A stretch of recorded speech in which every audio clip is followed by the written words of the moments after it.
I married him knowing he wanted my inheritance. Daniel proposed to me in Paris, right by the Seine, with tears in his eyes and a diamond ring that caught every light of the city. I smiled and said yes, even though 2 weeks earlier I had already found a prenuptial contract on his laptop. A very precise clause: if he died before 5 years, I would inherit everything. And my family policy, passed down from my grandparents, was worth 2 million euros. I stayed silent. During our engagement, I began leaving subtle clues: the stove left on, the gas slightly open, pill bottles mixed up in the cabinet. Just enough for him to believe I was a walking accident, and his golden opportunity. After the wedding, I hired a private investigator. Within 2 weeks, he handed me crystal clear recordings.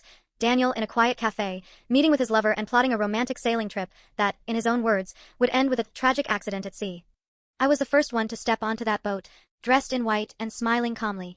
But before leaving, I had already scheduled a message from my phone to the Coast Guard, with our exact location and the full audio of his conspiracy. They intercepted us before we even left the harbor. Daniel was arrested for attempted murder. The prenup clause was immediately voided. In court, I handed the contract over, framed, as evidence. The judge raised an eyebrow and asked why I had agreed to marry him knowing what I knew. I answered without blinking, because sometimes hunters need to step into their own trap, just to feel it close.